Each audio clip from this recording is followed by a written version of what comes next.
Hey, it's Lee. Welcome to Business Problem Solved. Today, I have the immense pleasure of chatting with Matt Edmondson. Matt is, I think it's fair to say, Mr. eCommerce. How are you, Matt? Yeah, well, apart from getting over man flu, I'm very good, Lee. How are you doing? Yeah, not so bad at all. Not so bad at all. Thank you so much for asking. Yeah, man flu is a lot worse than ordinary flu, isn't it? Well, it is, and I we have a young lady that lives with us, lodges with us. Actually, she's been living with us for a few years, and she's a paramedic. So that was very handy during this season. Yeah. I can imagine. I can imagine. But for those people who don't know who Matt is, who is Matt? And how has he got to sit in this seat today? What's your story, Matt? Oh, geez. The short version is I run a whole bunch of e-commerce businesses, and I've done so since 2002, and it's wonderful. Totally love it, totally enjoy it. How we got here, obviously, is probably a bit more of an interesting question. Married, 3 kids, live in Liverpool, big Liverpool Football Club fan, and yeah, life is good. Life is very, very good, and so I'm still the other side of 50. I've not made it through that barrier yet, so I still feel young enough that life is good. Yeah. Amazing. So 19 years in e-commerce. Mm-hmm. How did you get into it, and why have you stayed doing it? Yeah, it's totally by accident, Lee. As a lot of these things are in life, aren't they? There's an opportunity in front of you that you just kind of take advantage of. And what happened was, it was 1997. And I remember it, no, 1998. I remember that year well because I got married, and I'm just giving you the wrong year date. Obviously, I don't remember it that well. But I was working for a friend of mine called Simon, and whilst I was working there, I was like, I need to do a sort of a business on the side. I eventually wanted to be, my own boss. I wanted to set up my own company. And my dad had always had this sort of, we call them side hustles now, and I'd sort of grown up in that environment. And so I wanted to set up a business, and a friend of mine came to me and he said, listen, do you know anybody that can do these website things? Because our church wants a website. And I was like, well, I mean, this is back, just before the internet was actually, it was very early days. And so I said to him, there's only one company I know that could give you a website. And these guys are three of my friends. They sat in a room in Liverpool, and they would literally write all the web code out by hand. I mean, it was just crazy how long things would take. And so the quotes you would get back then for websites were crazy money, especially for a church. And so I said to him, I said, listen, I'll tell you what, if you buy me, there's some software out there. And if anyone listening to the show remembers this, it was called Dreamweaver.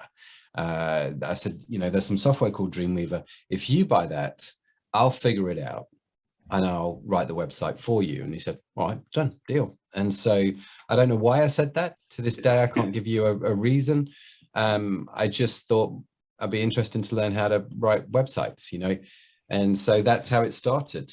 Back in 98, I wrote their website for them.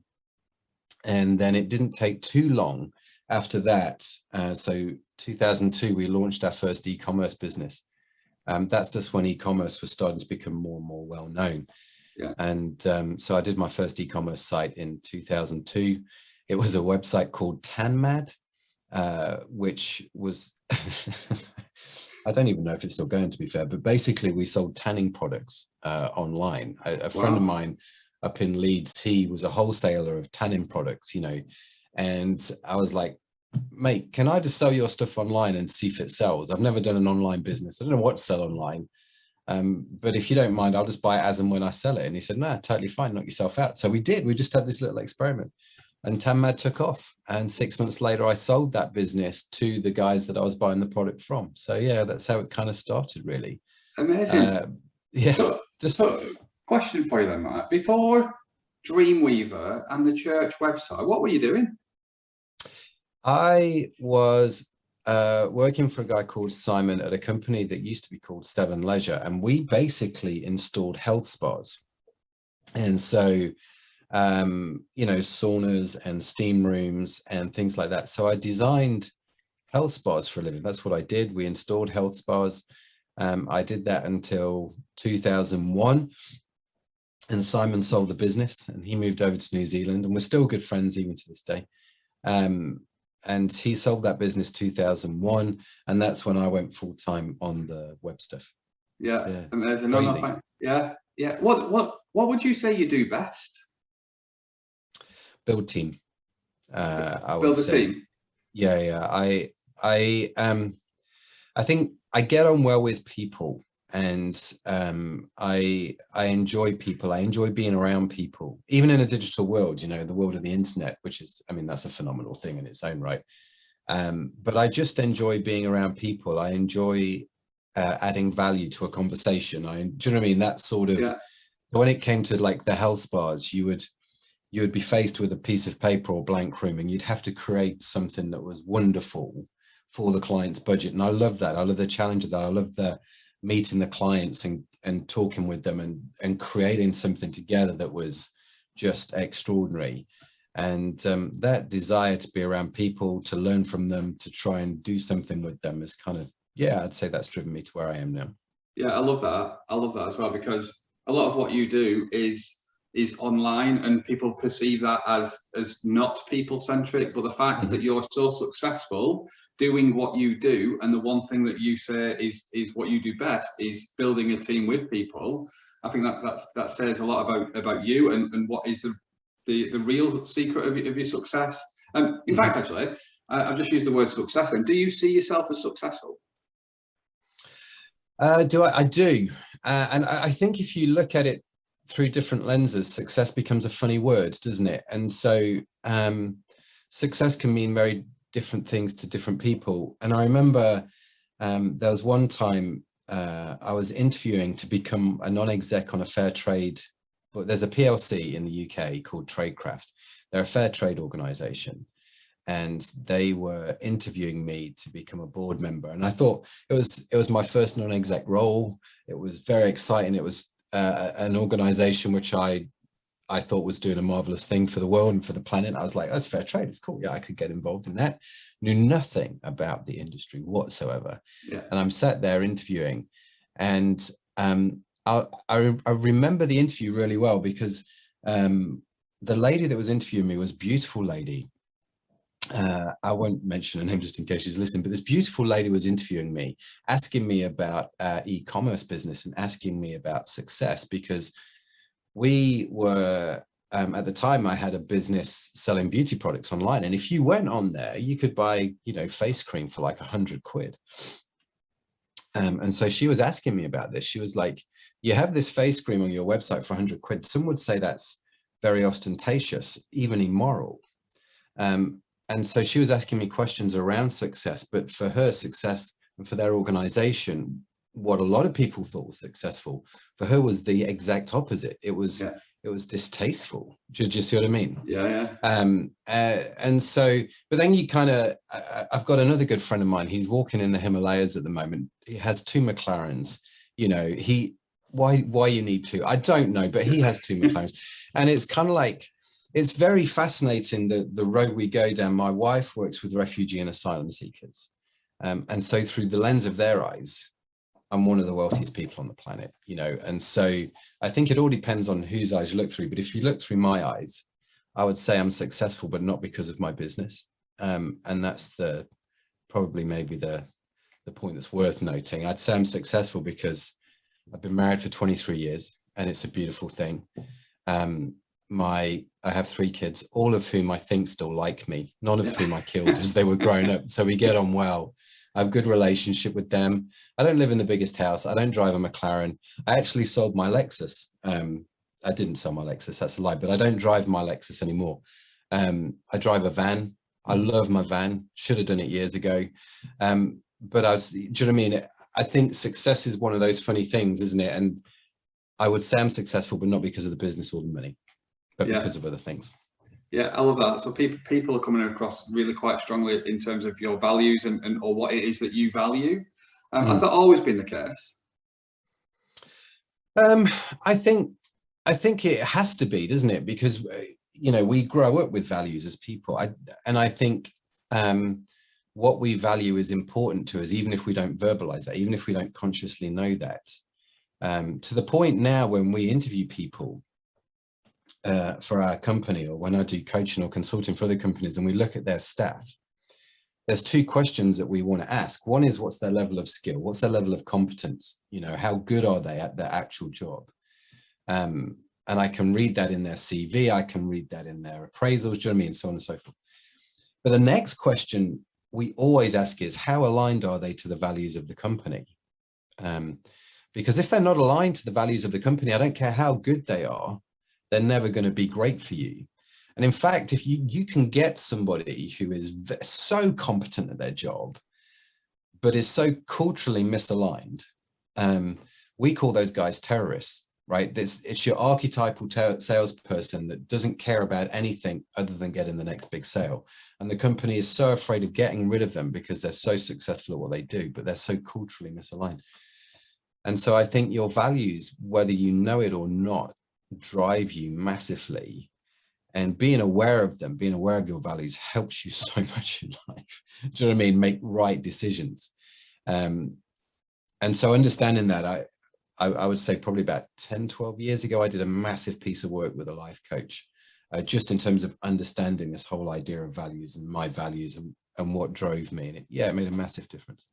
Yeah, I love that. Thank you for that. And if you now were to give a piece of advice to the Matt who had just set up TanMad, was it TanMad?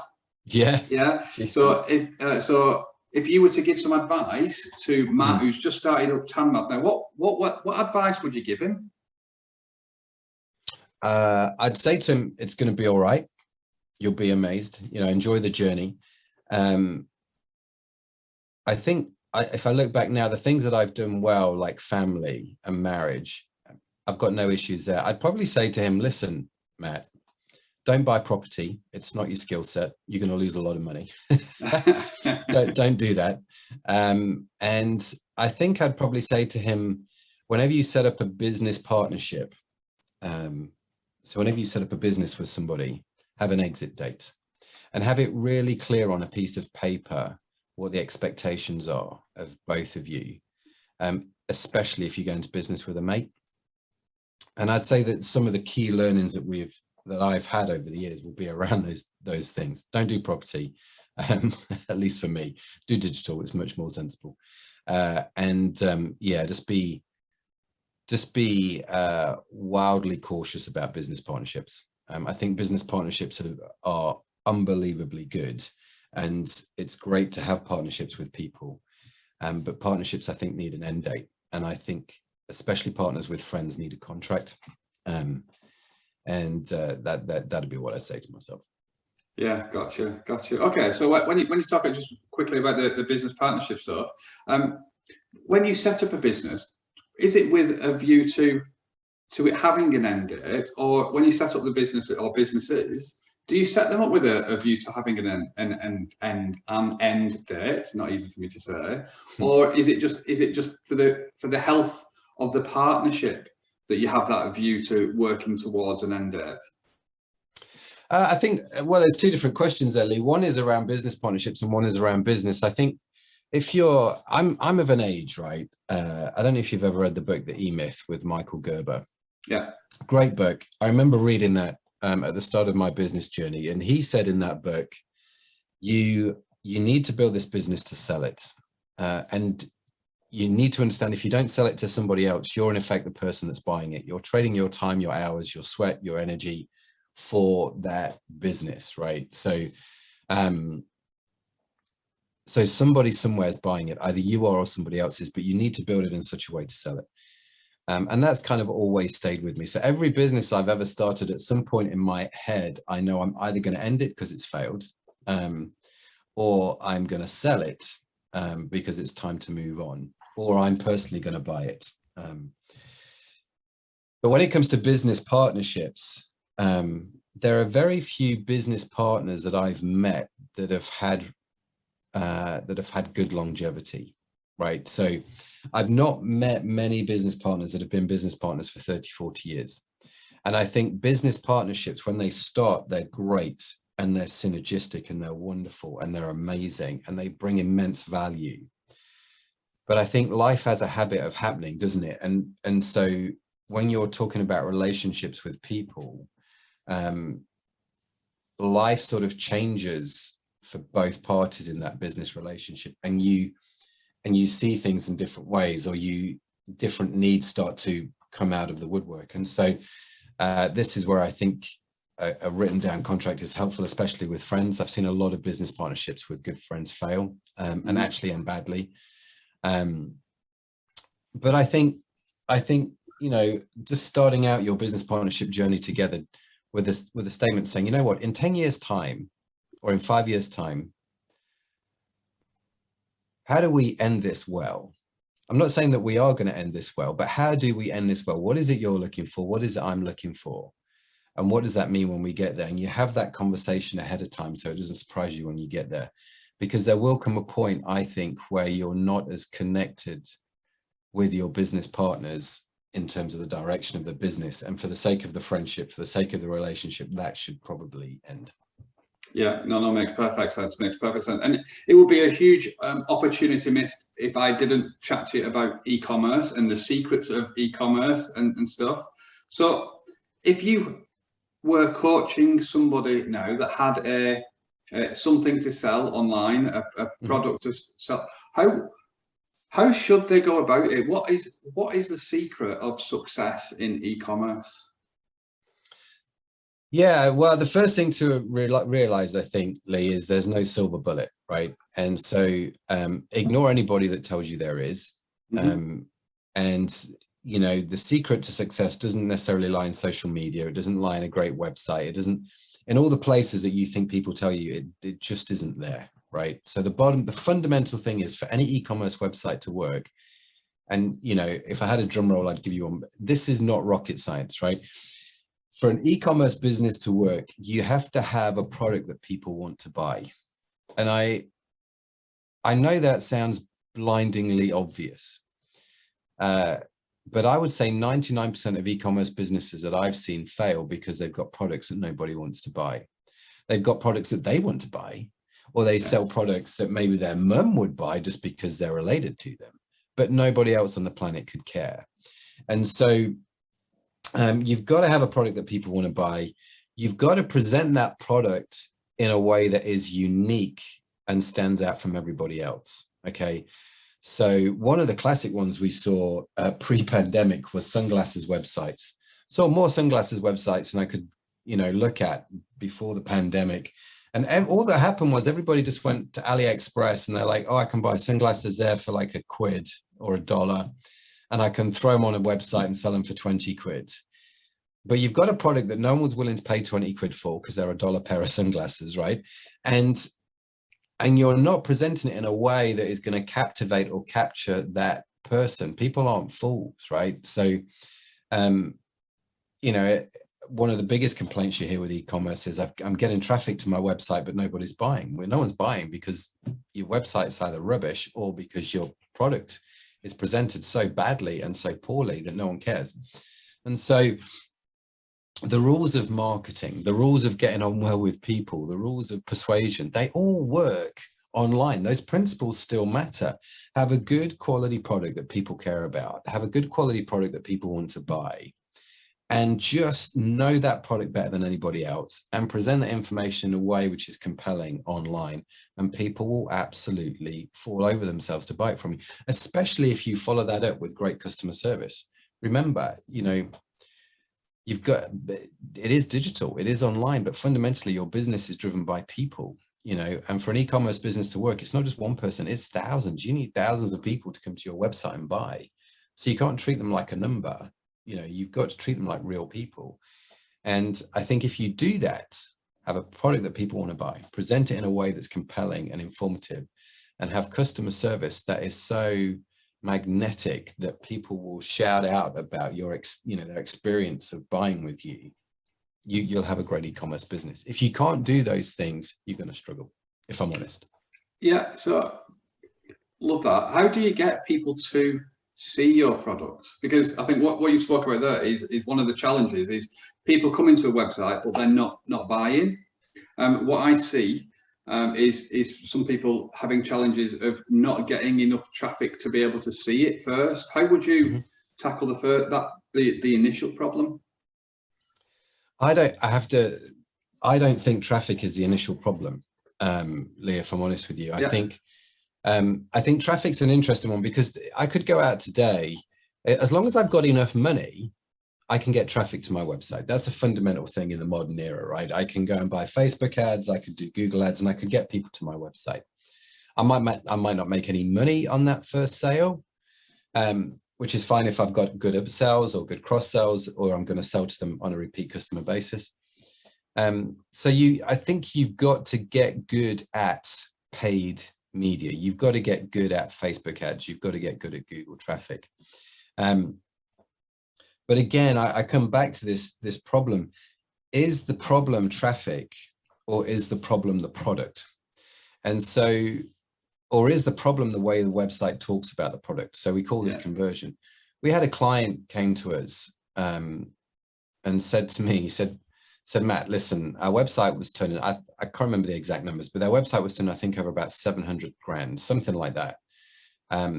And he's like, when I look at my competitors, they're turning over 10 times. They were turning over multiple millions. And so he's like, what I'm going to do is I've agreed with the board. We've got 100 grand, which we're willing to sort of throw into advertising to generate the traffic, because he thought his problem was a traffic problem. And I said to him, well, hang on a minute, let's just slow down before you go and spend that 100 grand. Let me have a look and do some research. And we found out when we looked at his site, for every 100 people that came to his website, only one person purchased. And again, I can't remember the numbers exactly, but it was something like this. So, 1 in 100 people were buying. When I looked at his competitor's website, 1 in 10 people was buying. So it wasn't a traffic issue at all. The issue was their website was just not converting as well as his competitor's website. And so I said to our client, if you took that same money and invested that on your site to get the conversion rate of your website to that of your competitors, you'll have the multi-million in turnover. And so, like I say, that the default assumption is I've not got enough traffic. I think you don't need an awful lot of traffic to actually start to pick up some momentum online. You can go and, you've got to do the baseline with your Facebook ads and so on and so forth. You can do the organic stuff as well with social media if you're good at that. But if you've got a product that people want to buy, you sell it in a great way, and you've got a great customer experience, what should happen is those customers which you've got will buy from you a second time and a third time and a fourth time. And they will tell 3 or 4 other people to buy from you. Do you see what I mean? Yeah. And so the websites that we've done and the websites that have been successful, they've been successful not necessarily because of traffic, but because of one interesting statistic. And the statistic is that over a period of time, after a few years, the majority of their income came from return visitors, as in people who purchased more than one time. And so that's what made our online businesses successful, because that's where the profit was. You don't have much profit these days when you run ads to get people to your website. If you can run an ad campaign, they come to your website and it's break even, I think you're doing well on the whole. But if you can get them to buy a second time and a third time and a fourth time, then you're going to do super, super well. Yeah, perfect. Love it. No, thank you. What would you do if there was no internet, Matt? I would be selling something somewhere to somebody. I would find a problem that people had, and I'd find a solution and I'd sell them the solution. There's no doubt about it. Same thing, right? Just same thing online. You find a great product that solves a problem, present it well, whether that's sitting down with them at dinner or whatever that is that works for you. When we did the saunas and the spas, I discovered, that's completely not true. I didn't discover this at all, but I quickly realized that let's say you came to me and said, Matt, I want a health spa. And bear in mind, health spas, they're a pretty investment, Lee, right? They're like anywhere from $500,000 to 4, 5, 10. I mean, you could spend tens of millions without too much drama. And I realized very early on in my career that if I came to you, to your premises, and sat down and talked to you at your premises, I'd have maybe half an hour of your attention maximum before you were interrupted. And probably before I'd got there, you know, the cat had been sick in your slippers, you know, or something would have happened. So it was always difficult. But if I could get you out of your office and say, Lee, let's go to Germany, because Germany's got some of the best health spas in the world, right? We're going to go to Germany. I'm going to take you around 3 or 4 health spas. It's going to take about 2 or 3 days. I want you to come and have a look and tell me what you think, right? I knew my sale was not the sauna or the steam room. My sale was to get you to Germany, because if I could get you to Germany, 98% of people that came to Germany would buy significant health spas through us. And the level of investment was always high because they could see it, they could touch it, they could feel it, they could experience it. So we had a great product. Our mechanism of selling that was in such a way that captured their imagination. Do you know what I mean? It was high converting, as we'd call it on the website. It was the sales process that worked incredibly well. And then what we did at the end of it was, after you, let's say we did a lot of work for wealthy, very wealthy people. I mean, at one point, most of the times, top 10 rich lists were a client of mine at some point, right? Excuse me. And what we would do after we would put in, these spas in their houses, is we were like, what's going to get them to talk to their friends about this, right? They're going to come in and they're going to invite their friends, and their friends are going to go, oh, this is a beautiful spa you've got going on in your house. So what we did was we presented each client with a coffee table book, right? And we would send a proper professional photographer would go and photograph the journey from the initial design all the way to the final installation. We'd tell the story in the pages of those coffee books, and it cost a small fortune to get done. I say a small fortune, it's a few £100 at the end of the day. Yeah. You'd give it to the client, guess where they would leave it? In the health spa. So what would happen is their friends would come around, they'd see the health spa, and they'd be like, oh, this is nice. And they'd be like, oh, look, this is the journey. This is what it, do you know what I mean? And they were proud of it. They're proud of where it's come from. And what that was doing was telling those other potential customers for us, this is Matt's process and how this all works. You really should try this. And so then they would call us up and say, listen, we need to talk to you guys. And so that's exactly what I'd be doing, Lee. I'd find a problem, find a product for that, and then sell it in a creative way and create such a memorable experience, whether it was online or offline. I love that. One of my favorite quotes is the Maya Angelou one. People forget what you did, forget what you said, but never forget how you made them feel. And what you just articulated there is a beautiful example of how, through a selling process, you make people feel something that then allows them to get them to sense it, because they'll be able to see stuff. But if you take them to Germany, they can start to picture it and visualize it, but then you're also creating some feeling within them as well. So I guess when you talk about e-com and having the right sales pages and narrative, I guess it's about getting people to feel whatever it is about that product in the end, having that product. Would that be fair to say? Yeah, totally. I think you've nailed it right there and then. How you make people feel is so critical, isn't it? And how you get people to think about something is super critical. This with kids, with your wife. Do you know what I mean? It's an important lesson. Yeah. When you were talking about the sales process, you lit up as you were talking about the sales process. Is it the sales process that you love? Is it the work? What is it that you love the most about what you do?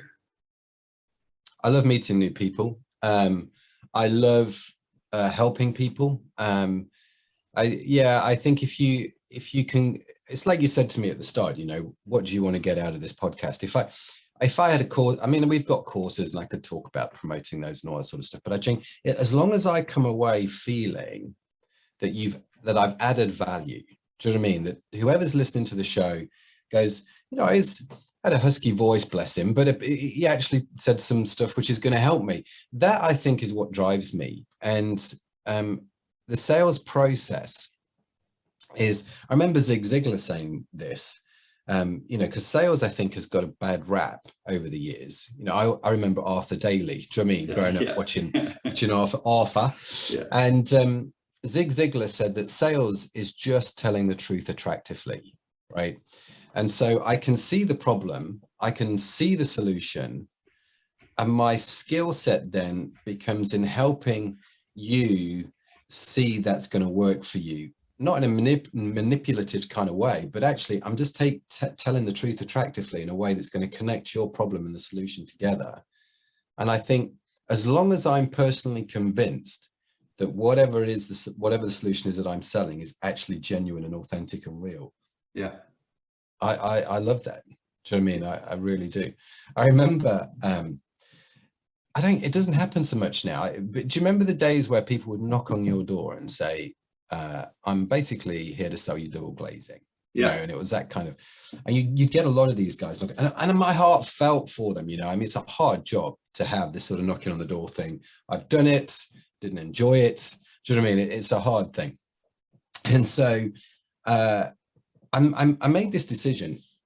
Anybody that knocked on my door to sell me double glazing, I'd invite them in on one condition, and I would listen to their sales pitch, and I would seriously consider their product on one condition. And if they met that condition, if they met that criteria, then I like I say, I'd be happy to talk to them. But here's the thing. Here's what the criteria was. Okay, but listen. So Lee, you're knocking on the door. Matt, I've come to sell you double glazing. And I'd be like, Lee, that's awesome. Listen, before we carry on with this conversation, let me tell you how it's going to go.